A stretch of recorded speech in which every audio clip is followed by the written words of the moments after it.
Nights don't get much more special than this one here in Louisville, Kentucky tonight. The Villanova Wildcats are going to the Final Four for the 5th time in school history.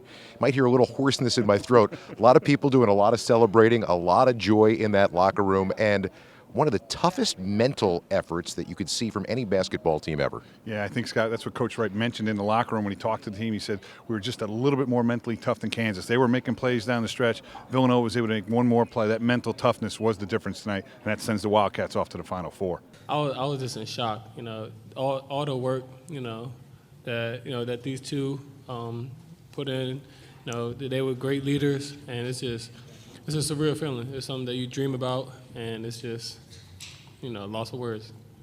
When you take a look at what they did, they ran out to a lead in this ball game after it looked like a little bit of a shaky start in the game, but they got a 9-point lead in the first half, still led by 7 at halftime, and you kind of knew at that point a team of the caliber of Kansas, the #1 overall seed in this tournament, they were going to make a run. Yeah, they're too talented. They're probably the #1 team in the country coming into this game, and you knew they were going to have their moments. They got it to, I think, to 4, and then they rimmed out a 3 up 6 that looked like up 3 that would have put them up 6. And Villanova went through a drought there for a while, had a hard time scoring, and then the Wildcats found some answers. Archidiakono with a big 3, Hart hit a big 3 to put them back up, and then, like I said, just winning plays down the stretch. They were able to find a way, 6 free throws in a row down the stretch, found some winning plays and some great defense from Mikal Bridges with 2 big steals late in the game.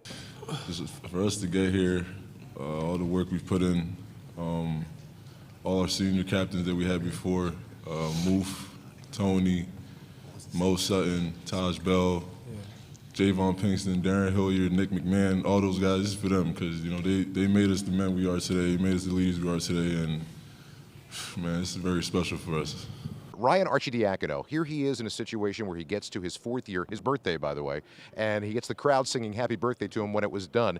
He didn't have an explosive 30-point game, but he's got to be thrilled with the contribution he was able to make down the stretch. It's just, Arch for 4 years, whatever he does is really important. And obviously the 4 free throws he hits down the stretch, the 3 that he hit when that game was really kind of getting away from Villanova was huge. He always steps up for Villanova, makes that big shot on his 22nd birthday. You got to be so happy for a kid who's been this leader for 4 years in this team. Now he gets to finish his career in the Final Four in Houston. It was everything that I dreamed of, and I can't speak for Daniel, but I would think it was unbelievable to know where we've been from our freshman year and to go through the struggles that we went through throughout the whole season, sophomore, junior year, losing early in the tournament, to just persevere and make it through this whole tournament is something really special. When you're a parent, you think your kids are the greatest, and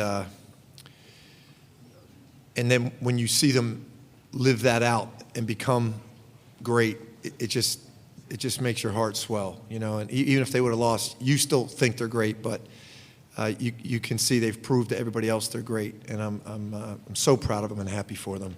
A lot of people wondered whether or not this team was going to be able to advance past the first weekend. Well, now they've gotten past the second weekend. The ticket is punched. The Cats are going to the Final Four next weekend in Houston.